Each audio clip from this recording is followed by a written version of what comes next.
이스라엘의 왕이 없을 그때에 에브라임 산지 구석에 거류하는 어떤 레위 사람이 유다 베들레헴에서 첩을 맞이하였더니 그 첩이 행음하고 남편을 떠나 유다 베들레헴 그의 아버지의 집에 돌아가서 거기서 넉 달 동안을 지내매 그의 남편이 그 여자에게 다정하게 말하고 그를 데려오고자 하여 하인 한 사람과 나귀 2마리를 데리고 그에게로 가매 여자가 그를 인도하여 아버지의 집에 들어가니 그 여자의 아버지가 그를 보고 기뻐하니라. 그의 장인 곧 그 여자의 아버지가 그를 머물게 하매 그가 3일 동안 그와 함께 머물며 먹고 마시며 거기서 유숙하다가 넷째 날 아침에 일찍이 일어나 떠나고자 하매 그 여자의 아버지가 그의 사위에게 이르되 떡을 조금 먹고 그대의 기력을 돋운 후에 그대의 길을 가라 하니라. 2사람이 앉아서 함께 먹고 마시매 그 여자의 아버지가 그 사람에게 이르되 청하노니 이 밤을 여기서 유숙하여 그대의 마음을 즐겁게 하라 하니 그 사람이 일어나서 가고자 하되 그의 장인의 간청으로 거기서 다시 유숙하더니 5째 날 아침에 일찍이 일어나 떠나고자 하매 그 여자의 아버지가 이르되 청하노니 그대의 기력을 돋우고 해가 기울도록 머물라 하므로 2사람이 함께 먹고 그 사람이 첩과 하인과 더불어 일어나 떠나고자 하매 그의 장인 곧 그 여자의 아버지가 그에게 이르되 보라 이제 날이 저물어 가니 청하건대 이 밤도 유숙하라. 보라 해가 기울었느니라. 그대는 여기서 유숙하여 그대의 마음을 즐겁게 하고 내일 일찍이 그대의 길을 가서 그대의 집으로 돌아가라 하니 10절을 같이 읽겠습니다. 그 사람이 다시 밤을 지내고자 하지 아니하여 일어나서 떠나 여부수 맞은편에 이르렀으니 여부수는 곧 예루살렘이라 안장지운 나귀 2마리와 첩이 그와 함께 하였더라. 아멘. 오늘도 하나님께서 부어주시는 능력으로 살아가시기를 축복합니다. 삼손 이야기는 사사기 13장에서 16장으로 이제 마무리가 되고 그다음에 17장과 18장에는 하나님을 왕으로 인정하지 않는 이 사회에서 일어나는 특별히 레위 사람의 일탈과 그리고 각종 우상 숭배와 탐욕의 사건이 기록되어 있습니다. 17장에 보면 우상 숭배에 찌든 미가라고 하는 사람이 제시한 급여와 복지 조건 때문에 레위 사람이 한 가정의 제사장으로 취업을 합니다. 그 이후에 단 지파 사람들이 제시하는 더 나은 급여와 조건 때문에 사역지를 이동하는 그러한 장면이 나옵니다. 사사의 지위를 부여받은 나실인 삼손도 그렇고 또 저기 이 레위 사람, 그러니까 레위 사람은 율법을 존중하고 말씀에 목숨을 걸고 그리고 불의한 죄를 지적하고 사람들을 하나님 앞으로 하나님을 예배할 수 있도록 이끌어야 하는 그런 사명을 가지고 있지만 나실인 삼손도 그렇고 레위 사람도 마찬가지로 자신의 욕망을 따라 움직입니다. 더 나은 어떤 사역의 조건 때문에 사역지를 이동하는 그런 일들이 발생합니다. 이것을 우리는 일탈이라고 이야기할 수 있을 겁니다. 다 자기 자리가 있지 않습니까? 우리 몸의 장기들도 다 자기 자리가 있잖아요. 우리가 해야 할 그 직분, 우리가 해야 할 사명, 우리가 맡은 그 일들, 그것에 대한 그 자리가 있지 않습니까? 그런데 이 일탈 행위가 지금 반복해서 나타나고 있습니다.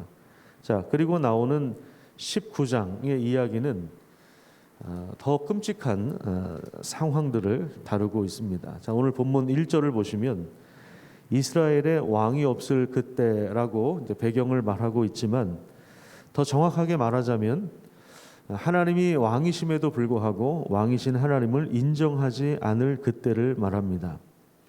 그래서 오늘 본문에 보면 레위 사람의 일탈 2가지가 나오는데 첫 번째는 첩을 얻은 그러한 이야기가 나옵니다. 그래서 1절부터 3절까지 내용에 보면 레위 사람이 첩을 얻습니다. 이것이 어떤 자기의 부와 권력을 드러내는 상징이었는지, 그러니까 권력을 드러내기 위한 것이었는지 아니면 그저 성적인 욕망을 채우기 위한 것이었는지 알 수는 없지만 사사 기드온의 경우를 살펴보면 첩을 더 얻었다라고 하는 이 이야기가 어떤 자신의 권력과 성적인 욕망을 드러내는 어떤 이러한 방편이었던 것처럼 아마 이 레위 사람도 불임 때문이라기보다는 어떤 이런 잘못된 동기와 욕망에서 첩을 얻은 것으로 보여집니다. 그런데 이 첩이 행음을 하고 자기 고향으로 돌아갑니다. 그러니까 레위 사람이 이 첩을 다시 데려오기 위하여 그 장인을 만나는 그러한 장면이 나옵니다. 지금 이 사사 시대가 얼마나 혼란스럽습니까? 그러면 레위 사람 한 사람이 정말 정신을 차리고 목숨을 걸고 사람들을 하나님께로 돌이켜야 할 텐데 그러한 사명을 버리고 첩을 얻은 것부터가 지금 뭔가 크게 잘못됐다는 생각을 하게 만듭니다. 그리고 집을 나간 첩을 데려오는 것도 이미 지금 레위 사람 입장에서는 큰 일탈입니다. 첫 단추가 잘못 끼워지니까 계속해서 문제가 발생하는 것이죠. 그 다음에 4절부터 10절까지 보면 그 장인을 만나요. 그러니까 그 집으로 간 목적이 있지 않습니까? 첩을 데려오고자 하는, 여기 보니까 뭐 다정히 말하기 위해서다, 이제 그렇게 이야기를 하죠. 레위 사람이 3절에 보시면 그 남편이 그 여자에게 다정하게 말하고, 그러니까 친절하게 말해서 다시 이제 좀 설득해서 데려오려고 하는 목적으로 이 길을 출발을 한 것입니다. 자, 그런데 이 장인이 계속해서 환대를 합니다. 계속해서 먹고 마시고 교제하고, 그래서 3일 동안이나 거기에서 먹고 마시고 같이 교제를 합니다. 근데 하루를 더 붙잡았어요. 그래서 무려 4일을 거기에 머물러요. 그리고 5째 되는 날에도 또 붙잡습니다. 그런데 오늘은 꼭 가야 된다. 오늘은 꼭 가야 된다. 그렇게 이야기합니다. 여러분 4절을 한번 보십시오. 4절에 보시면 그의 장인 곧 그 여자의 아버지가 그를 머물게 하매 그가 3일 동안 그와 함께 머물며 먹고 마셨다. 거기 한번 표시를 해보십시오. 함께 머물고 먹고 마셨다. 자, 이렇게 말씀하고 있습니다. 함께 머물며 먹고 마셨다. 지금 무려 4일 지나서 5일째 되는 날까지 함께 머물며 먹고 마시고 교제하는 이런 상황들이 반복됩니다. 자, 이것이 무엇을 위한 먹고 마심이었느냐, 무엇을 위한 교제였느냐, 이 부분을 우리가 주목해서 볼 필요가 있는데, 잠언 23장에 보면 이런 말씀이 나와요. 우리 한번 같이 읽도록 하겠습니다. 그냥 화면을 보면서 같이 한번 읽어볼게요. 바른 성경의 말씀인데 우리 같이 한번 읽겠습니다. 시작. 내가 권세자와 함께 앉아 식사를 하거든 내 앞에 있는 자가 누구인지 잘 살펴보아라. 만일 내가 탐식자이거든 내 목에 칼을 두어라. 그의 진미를 탐하지 마라. 그것들은 속이는 음식이기 때문이다. 부자가 되려고 애쓰지 말고 내 자신의 지혜를 버려라. 내가 눈으로 보는 순간 사라지는 것이 재물이다. 그것은 참으로 날개를 달고 스스로 하늘로 날아가는 독수리 같기 때문이다. 악한 눈을 가진 자의 음식을 먹지 말며 그의 진미를 탐내지 말라. 그런 사람은 그가 마음속으로 생각하는 것처럼 사람 됨도 그러하니 그가 너에게 먹고 마셔라 말하더라도 그의 마음은 너와 함께 하지 않는다. 자, 무슨 말입니까? 한마디로 말하면 정신줄 놓지 말고 있어라. 정신줄 놓으면 큰일 난다. 정신 똑바로 차리고 있어야 된다. 그 말이에요. 모든 교제가 다 유익한 것은 아니라는 것입니다. 지금 내 앞에서 먹고 있는 사람이 누구인가? 나를 초대한 사람이 누구인가? 밥을 사주는 사람이 누구인가? 그의 음식을 조심하라. 그렇게 잠언에서 말씀하고 있습니다. 모든 교제가 다 유익한 것이 아니기 때문에 정신 똑바로 차리고 있어야 한다는 말이죠. 이것이 바로 잠언에서 말하는 선한 지혜입니다. 지금 이제 레위 사람의 경우를 한번 살펴봅시다.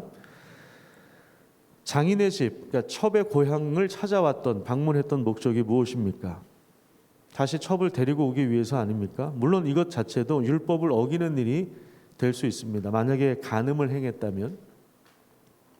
그런데 그 목적은 이루지도 못한 채 4일 밤 5일째 되는 날까지 유숙하면서 같이 먹고 마셨습니다. 그리고 그 다음 날, 그러니까 다섯째 날 오후까지 늦은 시간까지도 머물렀습니다. 그래서 결국에 밤에 다른 곳에서 유숙하게 돼요. 근데 이게 이제 나중에 보면 이것이 굉장히 끔찍한 결과를 초래하는 그러한 상황이 되는 것입니다.